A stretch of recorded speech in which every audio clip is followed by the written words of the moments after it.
Hi, my name is Becky Allen, and the title of my capstone is Transitioning to Healthy and Productive Adulthood for Former Foster Care Youth, an Independent Living Skills Program.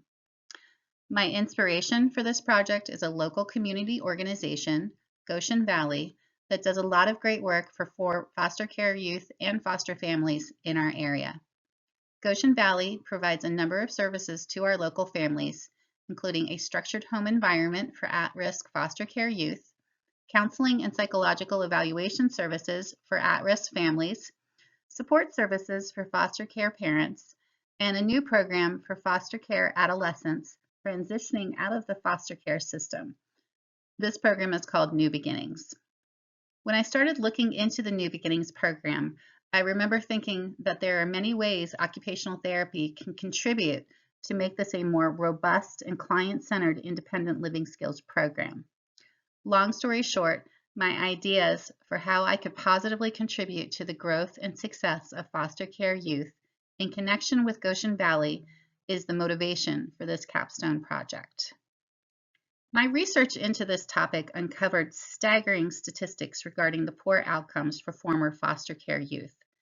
Significant rates of homelessness, incarceration, unemployment, and early parenting, with early parenting defined as becoming a parent between the ages of 18 and 22.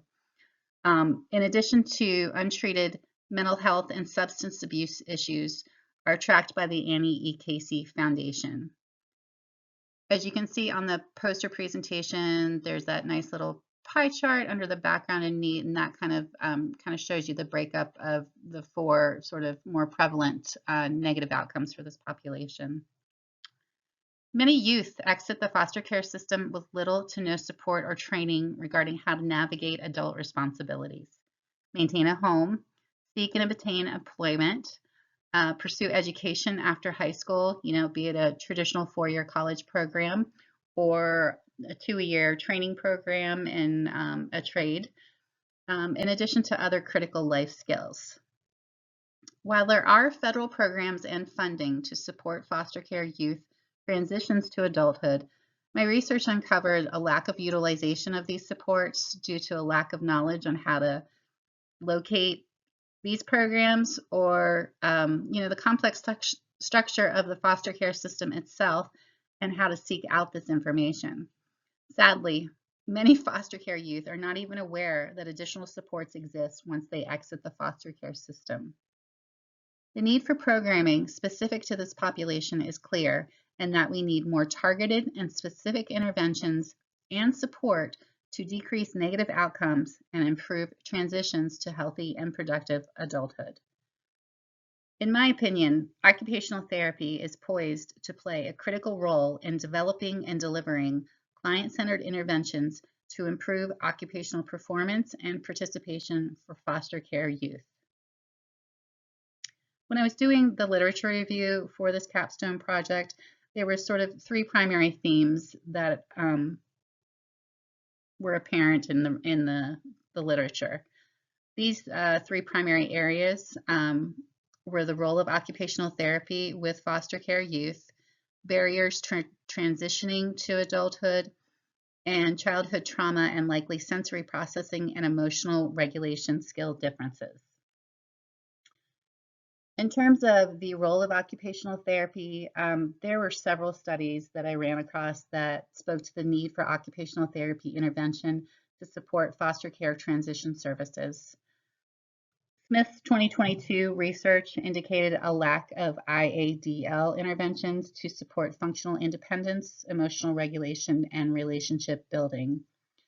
Armstrong Heimsoth is the lead author for several studies in this area and outlines a clear need and a role for occupational therapists to support transition services, as well as a lack of existing services to help foster care youth transition to independent adulthood. In terms of the barriers to transition, Paul Ward conducted a study in 2009, and this research identified the system or structural barriers such as a lack of opportunity and experiential training to learn critical independent living skills, and communication barriers to access existing learning, such as that layered communication of the foster care system itself. A child in the foster care system, there's sort of like several different, they have to go through a case manager, and it's just not like sort of a streamlined communication process within the foster care system. Ruff and Harrison also looked at the literature, the need for breaking down those barriers to independent adulthood. In their particular study, they identified specific barriers such as a lack of transportation, mistrust of the foster care system itself, a general lack of adult support, and placement changes inherent to the foster care system itself that lead to changes in housing and also possibly education, like, where they go to school. In terms of that childhood trauma and those likely sensory processing and emotional regulation differences, Armstrong, Heimsoth, and others, they did in 2021, they did a retrospective review and found that children living in foster care are at a greater risk for behavioral issues due to trauma. A high number of children placed in the foster care system are a result of neglect, substance abuse, parental death or incarceration, decreased caretaker coping skills, and just inadequate or displaced housing situations. Compounding the original trauma, which led to their placement in foster care, is the workings of the system itself, including separation from siblings and placement instability. Their study identified definite sensory differences in foster care youth residing in group homes, with noted differences in sensory sensitivity and sensory avoiding behaviors. Hiles Howard and others in 2020 conducted research regarding the childhood trauma and emotional regulation and sensory differences.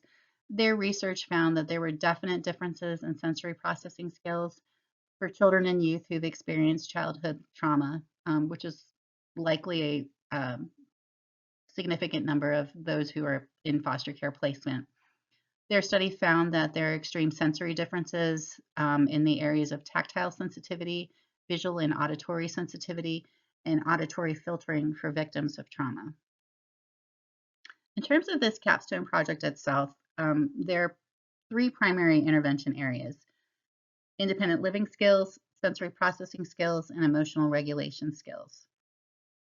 In working with Goshen Valley and a local university, this program consists of an evaluation process where, working with OTD students, they'll be administering standardized assessments consisting of the Canadian Occupational Performance Measure, the Sensory Processing Measure, and the Emotional Regulation Questionnaire to establish those client baselines in the areas of IADL performance and participation, those sensory processing skills, and emotional regulation skills. The OTD students will be trained on how to administer and interpret the results of the assessments, to work with former foster care youth, and establish those client-centered goals and interventions. As part of the intervention process, direct interventions will be provided by OTD students over a period of 4 months. And at the conclusion of these direct interventions, post-test administration of the COPM, SPM, and ERQ will assess changes in occupational performance, participation, and overall client health and well-being. Additionally, we plan to collect some qualitative information through interviews with the participants and examine, metrics such as, their confidence in learned skills, is there any kind of improved outlook for the future, and the ability to carry over new skills across different environments. While results of this capstone are not currently available, this program development plan highlights the critical need for independent living skills programming for this population and provides a detailed plan on how the independent living skills program can be developed and implemented to improve overall outcomes for this vulnerable population.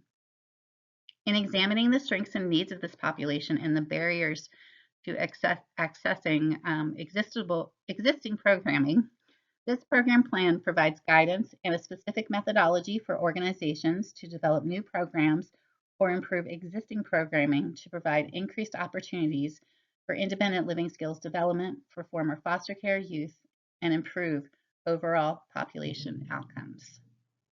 Thank you so much for your interest in this program.